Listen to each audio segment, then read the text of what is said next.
बिहार की रुपौली विधानसभा सीट पर हुए उपचुनाव में राष्ट्रीय जनता दल की उम्मीदवार बीमा भारती के लिए जो परिणाम आए हैं वो उनके राजनीतिक भविष्य पर एक बड़ा प्रश्न चिन्ह लगा चुके हैं।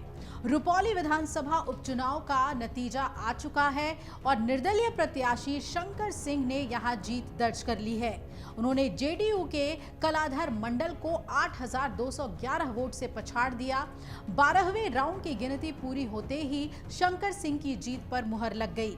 शंकर सिंह ने कहा कि जनता भगवान है, ये जीत जनता की जीत है। यहां से वापसी करना और बीमा भारती के लिए किसी बड़ी चुनौती से अब कम नहीं होने वाला है।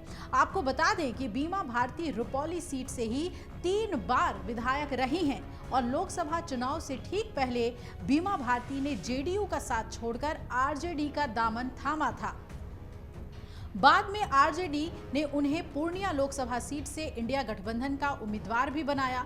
इस सीट पर बीमा भारती का सीधा मुकाबला निर्दलीय उम्मीदवार पप्पू यादव से था और इस चुनाव में बीमा भारती को पप्पू यादव ने बड़े अंतर से हरा दिया था। बीमा भारती के इस हार के बाद से ही अंदर खाने ये बात उठने लगी थी कि क्या बीमा भारती का दांव उन पर ही उल्टा पड़ गया। ये वही दांव था जिसके तहत बीमा भारती दिल्ली की राजनीति में सक्रिय होना चाह रही थी। दरअसल बीमा भारती बीते 14 सालों से जेडीयू में थी और लगातार रुपौली सीट से विधायक भी रही हैं। लेकिन इस बार के आम चुनाव से ठीक पहले बीमा भारती ने राजनीति में अपना कद बढ़ाने के इरादे से लोकसभा का चुनाव लड़ने का फैसला किया। ये वही वजह थी कि उन्होंने जेडीयू से 14 साल पुराना अपना रिश्ता तोड़कर आरजेडी के साथ अपनी एक नई पारी शुरू की। आरजेडी ने भी बीमा भारती पर दांव खेला और उन्हें पूर्णिया से उम्मीदवार बनाया।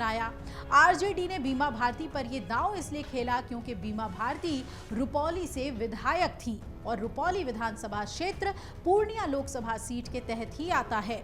बीमा भारती ने सांसद बनने के जिस सपने के साथ आम चुनाव से पहले इतना बड़ा दांव खेला था वो पूरी तरह से फेल होता नजर आ रहा है। दरअसल बीमा भारती को उम्मीद थी कि वो पूर्णिया से सांसद चुन ली जाएंगी। इसके लिए उन्होंने जातीय समीकरण से लेकर हर पहलू पर काम करना भी शुरू कर दिया था। चुनाव से पहले तक बीमा भारती का ये गणित कुछ हद सही साबित होता भी दिख रहा था। ऐसा इसलिए भी क्योंकि इंडिया गठबंधन के सीट बंटवारे के तहत लोकसभा चुनाव में ये सीट आरजेडी के खाते में चली गई थी।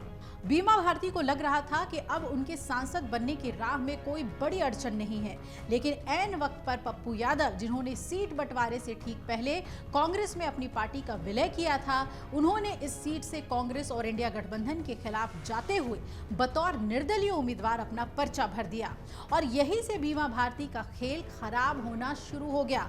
स्थिति कुछ ऐसी बनी कि एक तरफ जेडीयू को छोड़ आरजेडी में शामिल होने की वजह से रुपौली की सीट खाली हो गई और दूसरी तरफ पप्पू यादव के बतौर निर्दलीय उम्मीदवार चुनाव लड़ने से वो पूर्णिया से लोकसभा चुनाव भी नहीं जीत पाई।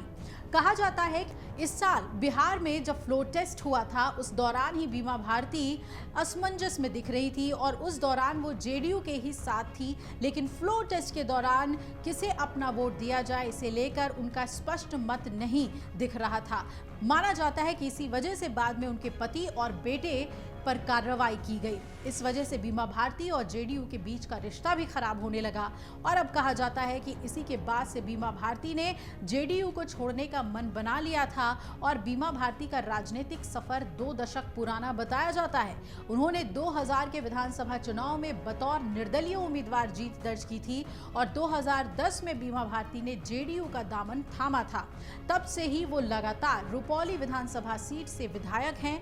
2 जून 2014 को जीतन राम मांझी सरकार के कैबिनेट विस्तार में बीमा भारती पहली बार मंत्री बनी थी और इसके बाद 2 जून 2019 को नीतीश कैबिनेट में बीमा भारती को गन्ना और विकास विभाग की जिम्मेदारी मिली थी।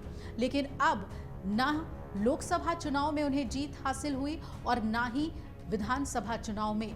विधायकी उनके हाथ से चली गई और सांसदी का जो उन्होंने सपना देखा था वो सपना भी चूर चूर हो गया। अगर आप ये वीडियो YouTube पर देख रहे हैं तो हमारे चैनल को सब्सक्राइब करें और बेल आइकन को दबाना ना भूलें। अगर आप Facebook पर ये वीडियो देख रहे हैं तो हमारे पेज को लाइक करें।